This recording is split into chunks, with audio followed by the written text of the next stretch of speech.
हमारी वीडियोस सिर्फ और सिर्फ लिखित मूल महाभारत पर आधारित होती हैं। हम किसी प्रकार का बदलाव नहीं करते। इस भाग में आप विस्तार से जानेंगे कि कृपाचार्य और कर्ण के वाद विवाद के बाद अश्वत्थामा ने किस प्रकार कर्ण को खरी खोटी बातें सुनाई। कर्ण और अर्जुन का किस प्रकार एक और युद्ध हुआ तथा दुर्योधन ने किस प्रकार अश्वत्थामा को मीठी मीठी बातें बोलकर युद्ध में जाने के लिए प्रेरित किया। पिछले भाग में आपने जाना था कि किस प्रकार भीम के हाथों अनेक कौरव पुत्रों का अंत हुआ था और किस प्रकार कर्ण और कृपाचार्य के बीच भयंकर विवाद हो गया था। अब आगे द्रोण पर्व अध्याय 159। संजय बोले, हे राजन, इस प्रकार अपने मामा के प्रति कर्ण को कटु वचन सुनाते देख अश्वत्थामा बड़े वेग से तलवार उठाकर तुरंत कर्ण की ओर चल पड़ा। अत्यंत क्रोध में भरे हुए द्रोण कुमार अश्वत्थामा ने कुरुराज दुर्योधन के देखते देखते ही मानो कर्ण पर आक्रमण सा कर दिया हो। अश्वत्थामा ने कहा, हे दुर्बुद्धि नराधम, मेरे मामा कृपाचार्य संपूर्ण जगत में श्रेष्ठ धनुर्धर एवं शूरवीर हैं। ये अर्जुन के सच्चे गुणों का बखान कर रहे थे, तो भी तू द्वेषवश अपनी शूरता की डींगे हाँकता हुआ और घमंड में आकर आज यहाँ युद्ध में किसी को कुछ न समझते हुए जो इन्हें इस प्रकार फटकार रहा है, उसका क्या उद्देश्य है। जब युद्ध स्थल में गांडीवधारी अर्जुन ने तुझे परास्त करके तेरे देखते देखते जयद्रथ को मार डाला, उस समय तेरा पराक्रम कहाँ गया था? तेरे वे सब अस्त्र शस्त्र कहाँ चले गए थे? अरे सूताधम, जिसने समरांगण में पहले साक्षात महादेव जी के साथ युद्ध किया है, उन्हें केवल व्यर्थ मनोरथों अर्थात व्यर्थ बातों द्वारा जीतने की निष्फल इच्छा तू यहाँ प्रकट कर रहा है। अरे दुर्बुद्धि सूत, जो इस जगत के संपूर्ण शस्त्रधारियों में श्रेष्ठ हैं तथा श्री कृष्ण के साथ रहने पर जिन्हें इंद्र सहित संपूर्ण देवता और असुर मिलकर भी जीतने में समर्थ नहीं हैं, उन्हीं लोक के एकमात्र अपराजित वीर अर्जुन को जीतने के लिए इन राजाओं सहित तेरी भला क्या शक्ति है? अरे नराधम कर्ण, तू यही खड़ा रहे, मैं अभी तेरा मस्तक धड़ से अलग कर देता हूँ। संजय बोले, हे राजन, इस प्रकार वेग पूर्वक उठे हुए अश्वत्थामा को स्वयं राजा दुर्योधन तथा मनुष्यों में श्रेष्ठ कृपाचार्य ने बीच में आकर रोका। अश्वत्थामा ने कहा, अरे दुर्बुद्धि सूत पुत्र, जा, हम लोग तेरे इस अपराध को क्षमा करते हैं। तेरे इस बढ़े हुए घमंड का अंत अर्जुन ही करेगा। तभी बीच बचाव करते हुए दुर्योधन बोला, दूसरों को मान देने वाले भाई अश्वत्थामा, तुम प्रसन्न हो जाओ, तुम्हें हम सभी को क्षमा करना चाहिए। कर्ण पर तुम्हें किसी प्रकार भी क्रोध करना इस अवस्था में उचित नहीं है। हे द्विज श्रेष्ठ, इस समय तुम पर, कर्ण पर, कृपाचार्य, द्रोणाचार्य, मदराज शल्य और शकुनी पर महान कार्यभार रखा हुआ है, तुम प्रसन्न हो जाओ। हे ब्राह्मण, सामने देखो। आगे बढ़ने से पहले हम आपसे कुछ कहना चाहते हैं। हम किसी से कोई अनुदान नहीं लेते, हमारी ताकत आप सभी लोग हैं, किंतु यह भी सच है कि बिना आर्थिक मदद के इस प्रकार के विशाल प्रोजेक्ट को आगे बढ़ाना अत्यंत कठिन है। अगर आप इस उत्तम कार्य में सहयोगी बनना चाहते हैं तो कृपया वीडियो के नीचे ज्वाइन बटन पर क्लिक करके आप यथासंभव हमारी कुछ आर्थिक मदद कर सकते हैं। कृपया वही लोग मदद करें जो सक्षम हैं। अपने मन में प्रेम और समाज में सौहार्द बनाए रखिए। आगे बढ़ते हैं। राधापुत्र कर्ण के साथ युद्ध की अभिलाषा लेकर समस्त पांडव सैनिक सब ओर से ललकारते हुए इधर ही आ रहे हैं। संजय बोले, हे महाराज, राजा दुर्योधन के इस प्रकार मनाने पर क्रोध के आवेश से युक्त हुए अश्वत्थामा शांत एवं प्रसन्न हो गए। हे राजन, तत्पश्चात अपने सौम्य स्वभाव के कारण शीघ्र ही मृदुता आ जाने से महामना कृपाचार्य भी शांत हो गए और इस प्रकार बोले। कृपाचार्य ने कहा, अरे दुर्बुद्धि कर्ण, हम लोग तो तेरे इस अपराध को क्षमा कर देते हैं, परंतु अर्जुन तेरे इस बढ़े हुए अहंकार का अवश्य नाश कर देगा। संजय बोले, हे राजन, तदनंतर वे यशस्वी पांडव और पांचाल एक साथ होकर गर्जन तर्जन करते हुए चारों ओर से कर्ण पर चढ़ाए। रथियों में श्रेष्ठ पराक्रमी एवं तेजस्वी वीर कर्ण भी देवताओं से घिरे हुए इंद्र के समान प्रधान प्रधान कौरव वीरों से घिरकर अपने बाहुबल का भरोसा करके धनुष उठाकर युद्ध के लिए खड़ा हो गया। हे महाराज, तदनंतर कर्ण का पांडवों के साथ भीषण युद्ध आरंभ हुआ। हे राजन, यशस्वी पांडव और पांचालों ने महाबाहु कर्ण को देखकर उच्च स्वर में इस प्रकार कहना आरंभ किया, कहाँ है कर्ण? कर्ण कहाँ है? अरे ओ नराधम कर्ण, इस युद्ध में खड़ा रहे और हमारे साथ युद्ध कर। वहीं दूसरे योद्धाओं ने कर्ण को देखकर क्रोध से लाल आंखें करके ये कहा, आज समस्त श्रेष्ठ राजा मिलकर इस घमंडी और मूर्ख को मार डालो। इसके जीवन से किसी का कोई लाभ नहीं है। यह पापात्मा सदैव कुंती कुमारों के साथ वैर रखता आया है। दुर्योधन के सानिध्य में रहकर यही समस्त अनर्थों की जड़ बना हुआ है, अतः आज इसे मार डालो। ऐसा कहते हुए समस्त क्षत्रिय महारथी युधिष्ठिर से आज्ञा लेकर बाणों की बड़ी भारी वर्षा करके उसे आच्छादित कर उस पर टूट पड़े। उस आक्रमण को होते देख कर्ण के मन में न तो कोई व्यथा हुई और न ही किसी प्रकार का त्रास अर्थात भय ही हुआ। हे राजन, प्रलय काल के समान उस सैन्य सागर को उमड़ा हुआ देख महान शक्तिशाली कर्ण ने आपके पुत्रों को प्रसन्न करने की इच्छा से भयंकर बाण समूहों की वर्षा करके सब ओर से शत्रुओं की उस सेना को अकेले ही रोक दिया। तदनंतर सैकड़ों नरेशों ने अपने धनुषों को कंपित करते हुए अपने बाणों की वर्षा से कर्ण की भी गति को रोक दिया। जैसे दैत्य और इंद्र का संग्राम हुआ था उसी प्रकार वे सब लोग राधापुत्र कर्ण के साथ युद्ध करने लगे। हे राजन, राजाओं द्वारा की हुई उस बाण वर्षा को कर्ण ने बाणों की बड़ी भारी वृष्टि करके सब ओर बिखेर दिया। वहां हमने कर्ण की अद्भुत फुर्ती को देखा, जिससे सब ओर से प्रयत्न करने पर भी पांडव पक्षीय योद्धा उस युद्ध स्थल में कर्ण को काबू में नहीं कर पा रहे थे। राजाओं के उन बाण समूहों का निवारण करके राधापुत्र कर्ण ने उनके रथ के जुओं, ईशा दंडों, छत्रों, ध्वजाओं तथा अश्वों पर अपने नाम गुदे हुए भयंकर बाणों का प्रहार किया। कर्ण के बाणों से पीड़ित और व्याकुल हुए राजा सर्दी से कष्ट पाने वाली गायों के समान इधर उधर चक्कर काटने लगे थे। हे राजन, कर्ण के बाणों की चोट खाकर मरने वाले अश्वों, हाथियों और रथियों के झुंड हमने वहां देखे थे। युद्ध में पीठ न दिखाने वाले शूरवीरों के कट कट कर गिरे हुए मस्तकों और भुजाओं से वहां की सारी भूमि सब ओर से पट गई थी। कुछ लोग मारे गए थे और बहुतेरे मारे जा रहे थे और अनेकों अनेक सब ओर पीड़ा से करहा रहे थे। अचानक ही वह युद्ध स्थली यमपुरी के समान भयंकर प्रतीत होने लगी थी। उस समय राजा दुर्योधन ने कर्ण का पराक्रम देख अश्वत्थामा के पास जाकर उनसे यह बात कही, हे मानद, रणभूमि में वह कवचधारी कर्ण समस्त राजाओं के साथ अकेला ही युद्ध कर रहा है।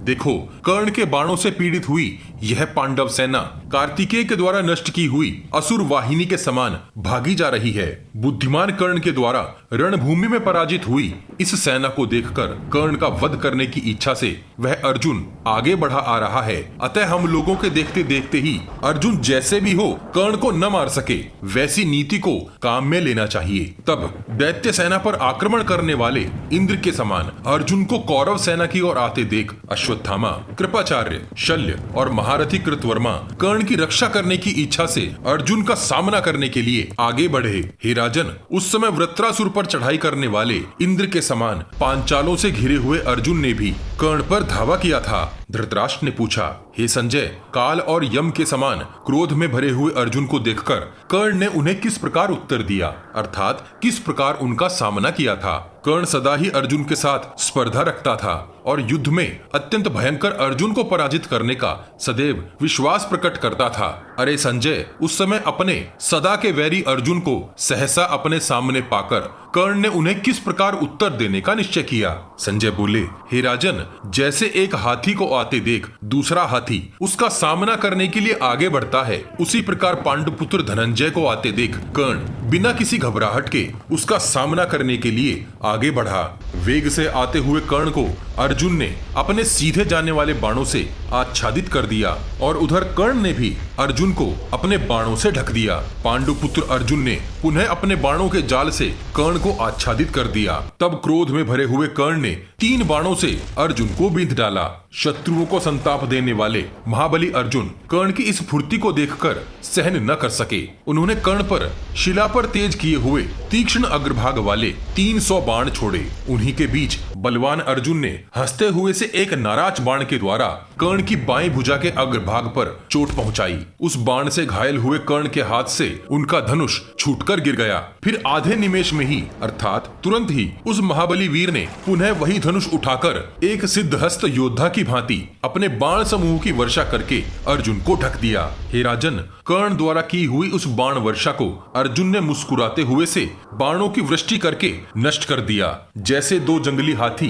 किसी हथिनी के लिए क्रोध पूर्वक लड़ रहे हों, उसी प्रकार उस युद्ध स्थल में कर्ण और अर्जुन का वह संग्राम भयंकर एवं अद्भुत प्रकार से हो रहा था। तदनंतर अर्जुन ने कर्ण का ऐसा पराक्रम देखकर उसके धनुष को मुट्ठी पकड़ने के स्थान से शीघ्रता पूर्वक काट डाला। साथ ही उसके चारों अश्वों को 4 भल्ल बाण मारकर यमलोक पहुंचा दिया। फिर शत्रु संतापी अर्जुन ने उसके सारथी का मस्तक धड़ से अलग कर दिया। धनुष कट जाने, अश्वों तथा सारथी के मारे जाने के बाद कर्ण को अर्जुन ने 4 बाणों द्वारा घायल कर दिया। जिसके अश्व मारे गए थे उस रथ से तुरंत ही कूदकर बाणों से पीड़ित हो कर्ण शीघ्रता पूर्वक कृपाचार्य के रथ पर चढ़ गया। हे राजन, उस समय ऐसा ही लगा जैसे अपने प्राण बचाने के लिए कर्ण कृपाचार्य के रथ पर जा बैठा था। हे भरत श्रेष्ठ, राधा पुत्र कर्ण को इस प्रकार पराजित हुआ देख आपके सैनिक अर्जुन के बाणों से पीड़ित होकर 10 दिशाओं में भाग चले। उन्हें भागते देख राजा दुर्योधन ने उन्हें ढांढस बंधाया और उस समय उनसे यह बात कही,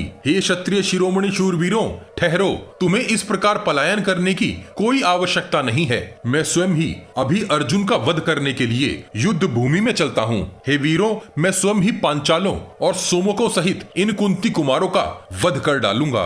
आज इस गांडीवधारी अर्जुन के साथ युद्ध करते समय कुंती के ये सभी पुत्र प्रलय काल के समान मेरा पराक्रम देखेंगे। इस युद्ध में सहस्त्रों योद्धा मेरे छोड़े हुए हजारों बाण समूहों को शलभों अर्थात टिड्डियों या फतिंगों की पंक्तियों के समान देखेंगे। आज रणभूमि में झुकी हुई गांठ वाले बाणों द्वारा ही मैं अर्जुन को जीत लूंगा। हे मेरे शूरवीरों, तुम समर भूमि में डटे रहो और अर्जुन से भय छोड़ दो। जैसे समुद्र तट भूमि से टकराकर शांत हो जाता है, उसी प्रकार अर्जुन मेरे समीप आकर मेरा पराक्रम नहीं सह सकेगा। हे राजन, ऐसा कहकर दुर्धर्ष राजा दुर्योधन ने क्रोध से लाल आंखें करके अपनी विशाल सेना के साथ अर्जुन पर आक्रमण कर डाला। महाबाहु दुर्योधन को अर्जुन के सामने जाते देख शरद्वान के पुत्र कृपाचार्य ने उस समय अश्वत्थामा के पास जाकर यह बात कही। यह अमर्षशील अर्थात आवेश से भरा राजा दुर्योधन क्रोध से अपनी सुध-बुध खो बैठा है और पतंगों की वृत्ति का आश्रय लेकर अर्जुन के साथ युद्ध करना चाहता है। यह राजा दुर्योधन अर्जुन से भिड़कर हमारे देखते देखते ही अपने प्राणों को त्याग न दे, उससे पहले ही तुम जाकर उस कुरुवंशी को रोको। यह कौरव वंश का वीर भूपाल आज जब तक अर्जुन के बाणों की पहुंच के भीतर नहीं जाता है, उससे पहले ही उसे रोक दो। हे मानद, यह मुझे अत्यंत अनुचित दिखाई देता है कि हम लोगों के रहते हुए स्वयं राजा दुर्योधन बिना किसी सहायक के अर्जुन के साथ युद्ध करने के लिए इस प्रकार जाए। किरीटधारी अर्जुन के साथ युद्ध में प्रवृत्त होने पर कुरुवंशी दुर्योधन के जीवन को मैं दुर्लभ ही मानता हूँ। अपने मामा के ऐसा कहने पर शस्त्रधारियों में श्रेष्ठ द्रोण कुमार अश्वत्थामा ने तुरंत ही दुर्योधन के पास जाकर इस प्रकार कहा, हे गांधारी नंदन, कुरुकुल रत्न, मैं सदा तुम्हारा हित चाहने वाला हूँ। तुम मेरे जीते जी मेरा इस प्रकार अनादर करके स्वयं युद्ध में न जाओ। अर्जुन पर विजय पाने के संबंध में तुम्हें मुझ पर किसी प्रकार संदेह नहीं करना चाहिए। तुम यहीं खड़े रहो, मैं अर्जुन को रोकूंगा। दुर्योधन बोला, हे द्विज श्रेष्ठ, हमारे आचार्य तो अपने पुत्र की भांति पांडवों की रक्षा करते हैं और तुम भी सदा उनके ऊपर अपने संपूर्ण बल से प्रहार नहीं करते हो। मुझे तो लगता है मेरे दुर्भाग्य से ही युद्ध में तुम्हारा पराक्रम भी मंद ही पड़ गया है। तुम धर्मराज युधिष्ठिर अथवा द्रौपदी का प्रिय करने के लिए ऐसा करते हो अथवा इसका कोई अन्य कारण है, इसका मुझे पता नहीं है। हार से आवेशित हुआ दुर्योधन आगे बोला, मुझ जैसे लोभी को धिक्कार है, जिसके कारण किसी से पराजित न होने वाले और सुख भोगने योग्य मेरे सभी भाई बंधु यहाँ इस प्रकार महान दुख उठा रहे हैं। तुम जैसे कृपी कुमार के सिवा दूसरा यहाँ ऐसा कौन सा वीर है जो शस्त्र वेत्ताओं में प्रधान, महादेव जी के समान पराक्रमी और शक्तिशाली होकर भी युद्ध में शत्रुओं का संहार नहीं कर सकता। हे अश्वत्थामा, प्रसन्न हो जाओ और मेरे इन शत्रुओं का नाश कर डालो। तुम्हारे अस्त्रों के मार्ग में तो देवता और दानव भी नहीं ठहर सकते हैं। हे द्रोण कुमार, तुम अनुगामियों सहित इन पांचालों और सोमकों को मार डालो, फिर तुमसे ही सुरक्षित होकर हम लोग अपने शेष शत्रुओं का संहार कर डालेंगे। हे विप्रवर, देखो ये यशस्वी पांचाल और सोमक सैनिक क्रोध में भरकर दावानल अर्थात वन की आग के समान मेरी सेनाओं में विचरकर उनका अंत कर रहे हैं। इन्हीं के साथ केकय योद्धा भी हैं। हे महाबाहु नरश्रेष्ठ, इससे पहले कि वे किरीटधारी अर्जुन से सुरक्षित होकर मेरी संपूर्ण सेना का सर्वनाश ही कर डालें, उससे पहले ही तुम उन्हें रोको। शत्रुओं का दमन करने वाले मेरे माननीय भाई अश्वत्थामा, तुम अब शीघ्रता करो, यह कार्य अब तुम्हारे ही वश का है। तुम तो पांचालों का वध करने के लिए ही उत्पन्न हुए हो। यदि तुम दृढ़ निश्चय कर लो तो निश्चित ही इस सारे जगत को पांचालों से शून्य कर डालोगे। हे पुरुष सिंह, सिद्ध पुरुषों ने तुम्हारे विषय में ऐसी ही सत्य बातें बताई हैं, अतः तुम सेवकों सहित इन पांचालों का वध कर डालो। मैं सत्य कहता हूँ कि तुम्हारे बाणों के मार्ग में इंद्र सहित संपूर्ण देवता भी नहीं ठहर सकते। फिर कुंती के पुत्रों और इन पांचालों की भला क्या बिसात है? हे वीर, सोमकों सहित ये सभी पांडव संग्राम में तुम्हारे साथ बलपूर्वक युद्ध करने में तनिक भी समर्थ नहीं है। यह मैं तुमसे सत्य बात कहता हूँ। हे महाबाहो, शीघ्रता से जाओ, अब तुम्हारे इस कार्य में विलंब नहीं होना चाहिए। देखो, अर्जुन के बाणों से पीड़ित होकर हमारी सेना भागी जा रही है। दूसरों को सम्मान देने वाले हे महाबाहु वीर, तुम अपने दिव्य तेज से इन पांचालों और संपूर्ण पांडवों का निग्रह अर्थात वश में करने में समर्थ हो। द्रोण पर्व का 159वां अध्याय यहीं समाप्त होता है। अगले भाग में जानेंगे कि अश्वत्थामा ने युद्ध में किस प्रकार अपना भयंकर पराक्रम प्रकट किया तथा भीम और अर्जुन ने किस प्रकार कौरव सेना पर आक्रमण किया। इस विशाल ग्रंथ महाभारत को शीघ्रता से समेटने के लिए हम ग्राफिक्स के साथ पॉडकास्ट का सहारा भी ले रहे हैं, ताकि आप तक कुछ जल्दी से महाभारत का सही रूप पहुंचाया जा सके। आपको हमारा प्रयास कैसा लग रहा है? कृपया कमेंट बॉक्स में कमेंट करके हमें जरूर बताइए। जयद्रथ वध की श्रृंखला के पिछले सभी भाग आपको हमारे चैनल के पेज पर और इस वीडियो के डिस्क्रिप्शन बॉक्स में भी मिल जाएंगे। हम हर सीरीज की एक प्लेलिस्ट भी बनाते हैं। उम्मीद है आप हमारी वीडियोस अपने उन दोस्तों को शेयर जरूर करते होंगे जो महाभारत का सही रूप समझना और जानना चाहते हैं। आपके हर शेयर से हमारा मनोबल बढ़ता है। अपने प्रियजनों तक यह ज्ञान पहुंचाने के लिए वॉच गॉड चैनल को सब्सक्राइब और शेयर करना मत भूलिए। सब्सक्राइब बटन के बगल में बनी छोटी सी घंटी भी बजा दीजिए। जय श्री कृष्ण। हर हर महादेव।